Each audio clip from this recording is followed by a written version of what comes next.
If you've been rocking with this channel, you already know we go deep, we go thoughtful, and we go honest. And today we need to talk about something that speaks volumes without shouting. Because sometimes the most powerful royal moves are not made in public speeches, they're made quietly, privately, with compassion. And this week, the reports surrounding Prince Harry, Princess Eugenie, and Princess Beatrice tell a much bigger story than headlines are admitting. Let's unpack it. The context: fallout around the Yorks. We all know that the daughters of Prince Andrew and Sarah Ferguson, Princess Beatrice and Princess Eugenie, have had to navigate years of public scrutiny because of scandals surrounding their father.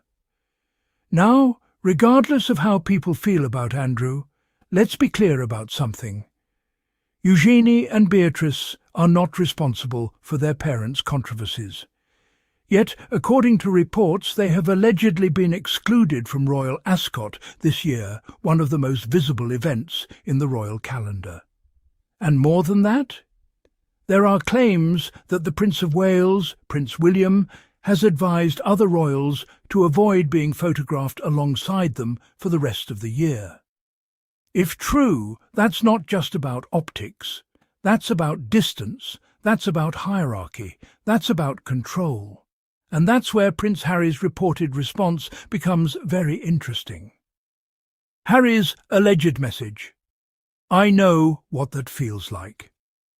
According to reports in the Mail on Sunday, Prince Harry has reached out to his cousins. Not with drama, not with revenge, not with a public statement, but with empathy.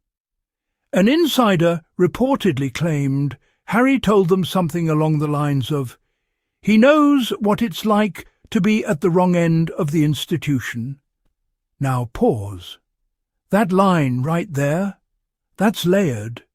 Because if there is anyone in that family who understands what it feels like to be frozen out, sidelined, or institutionally isolated, it's Harry and Meghan. From security removals, to media attacks, to public criticism, to the stripping of roles, Harry has lived it. So, if he is offering Eugenie and Beatrice an open invitation to California, that's not just hospitality.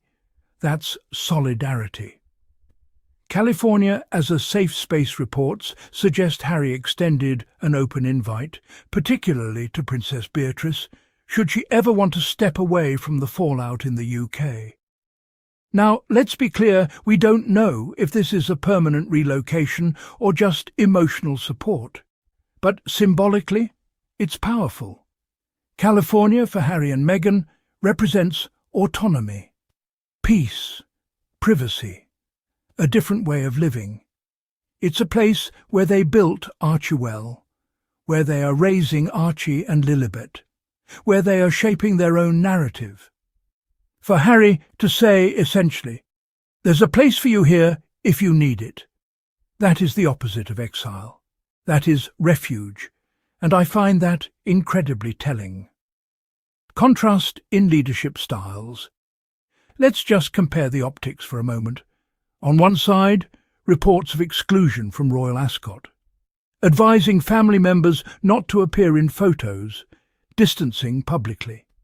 On the other side, an open invitation, quiet outreach, emotional understanding. This isn't about choosing sides in a sibling rivalry. This is about two very different philosophies. One approach seems rooted in institutional image management. The other seems rooted in human connection. And that's a pattern we've seen before. Harry's loyalty to Eugenie. Let's not forget, Princess Eugenie has historically been one of the few royals publicly connected to Harry even after he stepped back. She visited him in California. She has maintained a visible bond. That loyalty matters, and loyalty goes both ways. So, Harry reaching out now? That wouldn't be shocking. It would be consistent, and consistency is something critics rarely give him credit for. The strong message to William now, here's where commentators are framing this as a strong message to Prince William. Is it direct confrontation? No. Is it symbolic? Absolutely. Because if the reports are accurate, and William has indeed limited their visibility at major events, then Harry offering them a space outside the institution subtly challenges that approach. It says, you don't have to shrink yourself for optics. You're more than the scandal around you. You have options. That's not rebellion. That's empowerment. The bigger picture.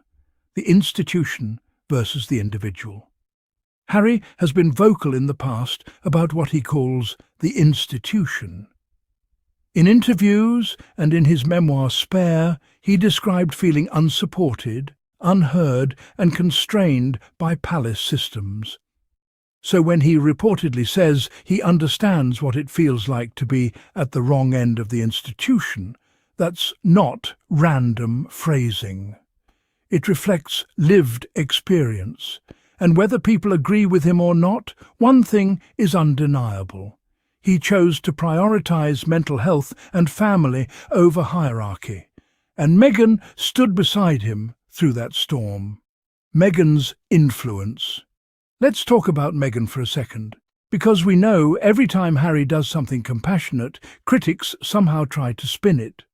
But if anything, Meghan's life experience before royalty likely reinforces this approach. She understands public scrutiny. She understands unfair media narratives. She understands what it means to be judged before being heard. So a home in California that feels open and inclusive? That aligns with everything they've built together. Royal Ascot optics. Royal Ascot is not just a horse racing event, it's a stage, and reportedly excluding the York sisters would send a clear visual signal of distancing. So, if Harry is responding by offering connection instead of exclusion, that's narrative contrast at its sharpest. One path, containment, another path, compassion. Why this resonates with people? Let's be real. Many of you watching have experienced family politics. Situations where one branch of the family is favoured, where image matters more than feelings, where silence is demanded. So when you see someone step outside that structure and say, you don't have to endure that alone, it hits differently. That's why Harry's reported outreach resonates, because it feels human. Is this about revenge? No, and I think that's important. There's no evidence of Harry publicly attacking William in this situation. There's no speech, no interview, no press statement. If anything, this is quiet, and quiet support often speaks louder than public declarations. The evolution of Harry. Remember the young prince walking behind his mother's coffin. Remember the soldier serving in Afghanistan. Remember the founder of Invictus. This is someone who has consistently shown empathy toward people navigating hardship. So if he sees his cousins facing public fallout because of their father's controversies, it tracks that he'd reach out. What happens next? Will Eugenie or Beatrice take up any invitation? We don't know. Will the palace respond publicly? Probably not. But even if nothing visibly changes, the symbolic layer remains. Harry positioned himself not as a rival, but as an ally. And in royal dynamics, that matters. Final thoughts. At the end of the day, this story isn't just about William versus Harry. It's about how different people handle pressure. One approach tightens ranks, the other opens doors. And whether you support the Sussexes or not, you can't deny that Harry and Meghan have consistently chosen autonomy, emotional safety, and personal agency over rigid tradition. And that choice continues to ripple. So I want to hear from you. Do you think this was a powerful message? Do you think it's simply family support, or is it both? Drop your thoughts below respectfully, of course. We keep it thoughtful here. If you're new to Sussex Insights, welcome to the family. If you've been here from the start, I appreciate you more than you know. Like, subscribe, share, and I'll see you in the next one. Stay kind, stay sharp, and stay informed.